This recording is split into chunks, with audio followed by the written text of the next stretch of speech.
흔히들 이렇게 말씀하십니다. 그래도 안보는 보수 정권이 훨씬 잘한다고. 여러분 그렇게 생각하십니까? 답은 아니다라고 하는 것입니다. 그 모습들을 여러분과 같이 이야기 나누고자 합니다. 여러분, 방산비리라고 하면 어떤 단어가 먼저 떠오르십니까? 국방장관은 얼마 전에 요즘 방산비리는 생계형 비리일 뿐이다, 이렇게 말을 해서 이슈가 되기도 했었는데요. 요즘 방산비리의 가장 첫 번째 단어로 떠오르는 것은 통영함이라고 하는 것입니다. 여러분 잘 아시는 것처럼 세월호의 참사가 있었지요. 그때 그 세월호를 인양하기 위해서 출동할 수 있었던 통영함은 발진하지 못했습니다. 대한민국 해군이 1,000억이 넘는 돈을 들여서 만들어 놓은 배입니다. 그런데도 당일에 해군 참모총장이 2번의 출동 명령을 내렸지만 출동하지 못했습니다. 왜냐? 군은 알고 있었기 때문입니다. 이 배가 제대로 된 역할을 할 수 없다라고 하는 것을 군은 알았기 때문입니다. 이후에 언론을 통해서 다 알려진 것처럼 통영함의 소나, 다시 말하면 물속에 배가 어떻게 들어있는지를 찾아야 되는 레이더는 군용 레이더가 들어있지 않았습니다. 고등어를 잡는 어군 탐지기를 설치했습니다. 그렇게 수억 원의 돈을 착복했지요. 두 번째 이야기를 좀 드리고 싶습니다. 요즘 특전사를 주인공으로 하는 드라마가 아주 유행하고 있습니다. 많은 분들이 그 모습을 열광하면서 보고 있습니다. 그런데 실제 대한민국 군 특전사의 모습은 어떨까요? 특전사는 말 그대로 특수전의 임무를 펼치는 군인입니다. 군인 중에서도 가장 용맹하고 또한 가장 일선에서 뛰어야 하는 군인입니다. 그런데 대한민국 군의 특전사들이 입고 있는 방탄복이 북한군에 뚫리는 방탄복이라면 여러분 믿어지시겠습니까? 그런 나라에서 군을 운영하고 있다라고 하면 여러분 두 다리 뻗고 편안히 주무실 수 있겠습니까? 방탄복을 납품하면서 누군가는 이익을 얻었을 것입니다. 그런데 누군가는 목숨을 잃어야 합니다. 이것이 방산비리의 가장 큰 아픔입니다. 방탄조끼만의 문제가 아닙니다. 해군을 한번 볼까요? 당연히 해군은 바다 위에서 활동을 합니다. 그런데 해군의 함정에 있는 구명조끼가 물에 뜨지 않는다면 여러분 믿으시겠습니까? 이게 2016년 대한민국의 현실이라면 여러분 믿으시겠습니까? 이래서 많은 사람들이 얘기를 하죠. 방산비리는 이적행위와 같다. 서해 유성령함에 이 큰 배를 만들어 놨지만 실제 장병들의 삶을 지켜줄 그 구명조끼는 물에 뜨지 않습니다. 업체는 기준에 미달되는 불량조끼를 납품했지요. 그리고는 또 누군가는 이익을 받습니다. 다시 말씀드리지만 그 작은 이익으로 인해서 대한민국의 군인들은 목숨을 잃을 수 있습니다. 언제까지 이런 것을 지켜만 봐야겠습니까? 이런 일들만 있는 것이 아닙니다. 여러분들이 생각하시는 것보다 훨씬 더 심각한 문제들이 대한민국 군에 지금 발생하고 있습니다. 대한민국의 정부 예산은 1년에 380조 원이 넘습니다. 1년에 380조를 쓰는 나라입니다. 그 중에 국방 예산을 연간 40조 가까운 돈을 쓰고 있습니다. 그런데 군인들에게 돈이 없어서 운동화를 지급하지 못한다라고 국방부가 말하면 여러분 믿으시겠습니까? 돈이 없어서 단추가 없는 군복을 지급하고 그것을 수선해 주지 않는다라고 하면 여러분 믿으시겠습니까? 그게 대한민국 군의 현실입니다. 정말 보수 정권이 안보에 신경을 쓰고 있는 것인가? 여러분이 표로 한번 같이 보시겠습니다. 역대 정권별의 연간 국방비 증가율입니다. 김대중 정부에서는 연간 5.6% 증가가 있었습니다. 전시작전권을 돌려받아야 된다라고 하는 주장을 폈던 노무현 정부에서는 연간 8.1%씩 증가를 시켜줬습니다. 그런데 이명박 정부 어떻습니까? 고작 3.8% 증가하고 있습니다. 박근혜 정부는 어떻습니까? 그보다 더 못한 2.9% 증가율입니다. 전시작전 통제권을 왜 못 받아오겠다라고 말하는지 이해가 되십니까? 군인들이 알고 있기 때문입니다.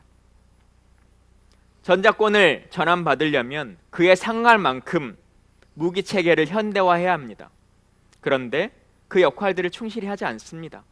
그렇기 때문에 자주국방의 모습에 대해서 그 의지를 표명하지 못하고 있는 것입니다. 국방비라고 하는 이 지표를 통해서 우리는 보수 정권이 진보 정권보다 훨씬 더 안보를 등한시하고 있다. 말 그대로 말뿐인 안보, 말의 성찬인 안보를 행하고 있다라고 하는 것을 여실하게 알 수가 있습니다. 제가 국방위원회에서 4년 있으면서 매년 큰 사건들이 있었습니다. 첫 해에는 노크 기승 사건이라고 하는 것이 있었고요. 두 번째 해에는 사이버 사령부의 대선 개입이라고 하는 것이 있었습니다. 먼저 노크 기승에 대한 얘기를 좀 드리겠습니다. 황당한 일이죠.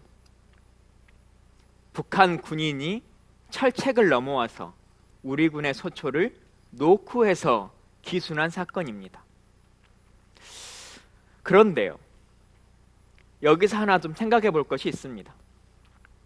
우리가 군대를 갔다 오신 분들은 흔히 아시겠습니다만 작전에 실패한 지휘관은 용서할 수 있어도 경계에 실패한 지휘관은 용서할 수 없다라고 하는 말이 있습니다. 그런데 실제 노크 기승 사건 이후에 대한민국 군은 어떻게 됐을까요?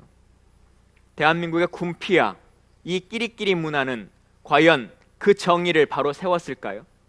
그렇지 않습니다. 당시에 책임자라고 했던 장성 2명, 합동참모본부의 본부장이었던 분은 이후에 중장에서 대장으로 진급했습니다.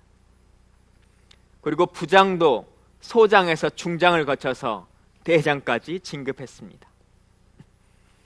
노크 기순 당시에 국방부와 정부는 대대적으로 국민에게 엄벌에 처하겠다, 책임을 묻겠다라고 말했습니다. 그러나 결과는 진급이라는 상으로 주어졌습니다. 여러분 잘 아시는 것처럼 사이버 사령부의 대선 개입 사건, 아직도 하나도 그 진실이 제대로 밝혀지지 않고 있습니다. 그 수사도 제대로 이루어지지 않고 있습니다. 잘 아시는 것처럼 사이버 사령부는 그 상급 기관이 따로 존재하지 않습니다. 육군참모총장이나 합참의장의 지휘를 받지 않습니다. 국방장관의 직활부대입니다. 그 당시에 국방장관 누군지 잘 아시죠? 지금 청와대의 안보실장으로 있는 김관진 실장입니다.